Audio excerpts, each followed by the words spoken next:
Thank you for joining us for this sermon podcast from United Church on the Green, located in New Haven, Connecticut. No matter who you are or where you are on life's journey, you are invited and welcome. If you enjoy this podcast and would like to learn more about our open and affirming ministry at United Church on the Green, please visit our website at unitednewhaven.org. Thank you. Will you pray with me, please? Dear God, may the meditations of our hearts and the words of my mouth be acceptable to your sight, O God, our Redeemer. Amen. The quest of the wise men following the star has always been one of my most favorite Epiphany stories. I know it's also a very important day and time of celebration, not only for us, but also for Dan and Kathy, as they were married on Epiphany. We talk about how light comes into darkness. Happy anniversary, Dan. Thank you. Into the darkness came light. In this story, as we know, it is a guiding star. In those ancient days, everybody believed in astrology. They felt they could see the future, and one's destiny was determined by the stars that pursue their unvarying course. You see, indeed, it is a metaphor of the order of the universe. So suddenly, if there appeared a bright star out of the ordinary, this meant that surely God was giving some kind of divine message to which all should attest. I ask you, what is that divine message to which we too should pay attention? For those wise men, they knew that a new king was to be born who would transform the world, promising a new reign of peace and of love and of forgiveness. The Magi were good and holy men, and they sought the truth. They were the teachers and they were the instructors of the Persian kings. They were skilled in philosophy and in medicine and in natural science. And they were soothsayers and they were interpreters of dreams. So these three wise men came to Jerusalem, each with the purpose of finding, you see, this new king. Herod had told them to go to Bethlehem, the city of David in Judea, and search for the child. It was here where Jesus was born, in a little town just 6 miles to the south of Jerusalem. It was in this town that the people of that day expected David's greater son to be born. They followed the star that they had seen in the east and went to where it stood over the place where the child was. They were filled with joy, and they honored him. They were careful to go back by another route to not let Herod know where they had been. Now, many of us think about this story and believe that it is a sweet part of the whole nativity scene. It certainly was a favorite part of our children in the pageant, when they can dress up and wear crowns and carry these little boxes filled with who knows what. It's a beautiful part of the story. But in fact, says many theologians, including old-fashioned Barclay, that it is exactly the kind of thing that would easily have happened in that ancient world. The world was in an eagerness of expectation.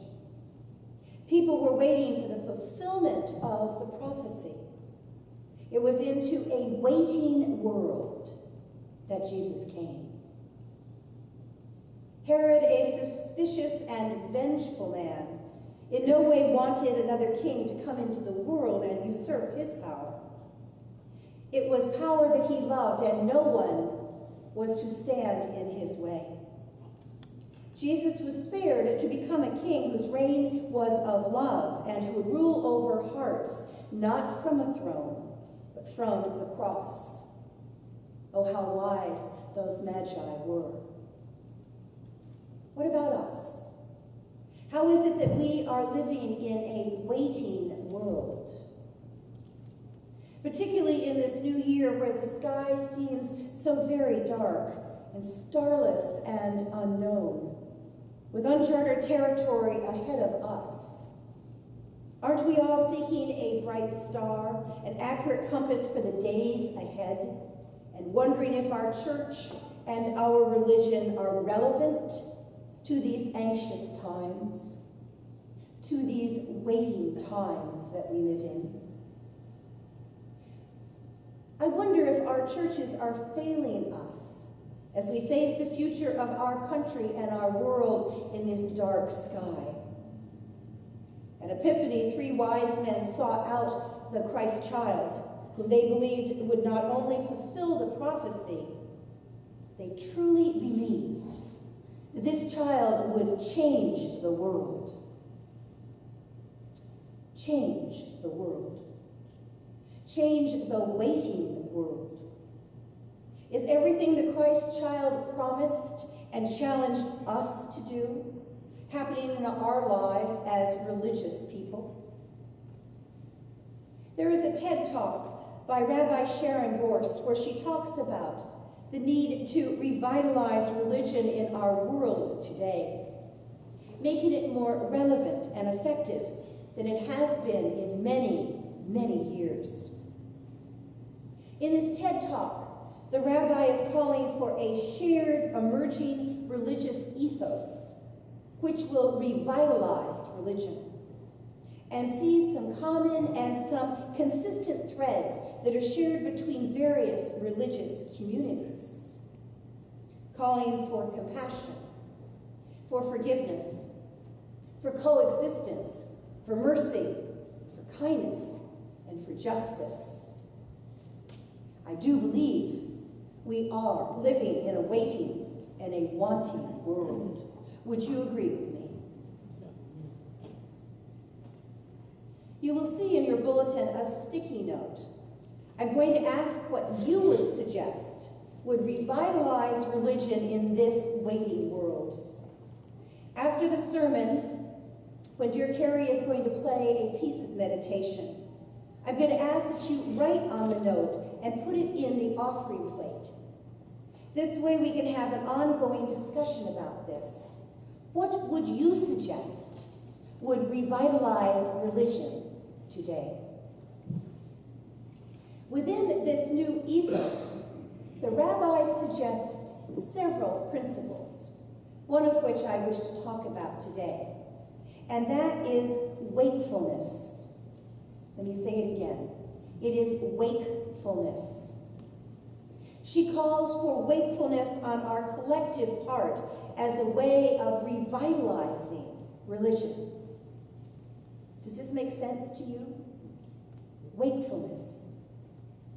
The wise men were ever wakeful to the brilliance of the light of the star and for the immense unfolding importance of their very critical journey that they were taking.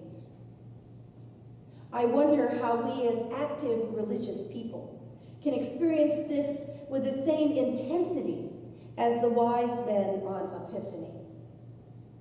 We cannot get immune to bad news, to be diagnosed with psychic numbing, to not respond to a lack of justice in our lives. We need to be aware of what is happening around us, and we need to take responsibility. What do we see in this waiting world of ours? As Nancy Bassett has said repeatedly, we need to hear more about, support, and communicate the efforts of the larger UCC body toward social advocacy, especially toward the pervasive problems that we know and we encounter of homelessness, of inadequate welfare grants, in unjust solitary confinement, which we will hear more about after church today. Ineffective job training, lack of standards in education across the U.S., and real mental health support for all who need it, adequate health care, etc. Yet our state and our federal legislatures tinker with refinements to current law, and yet they avoid dealing with the basic issues and the actions that are necessary to take toward erasing the ills that divide our nation into the haves and the have-nots. The National UCC speaks on behalf of the hundreds of thousands of members in efforts to pressure our legislature by lobbying at all levels of government for equity. We have a massive body who believe in equal justice for all. Massive change that is necessary won't come from one single voice. It may have a greater impact coming from a massive body of like believers, erasing the basic causes, you see, that make such efforts necessary. Dear people, we can and we should do better as a nation. Our greatest power, living in a globally connected world, as if we are awake together, making a difference in our very dark world.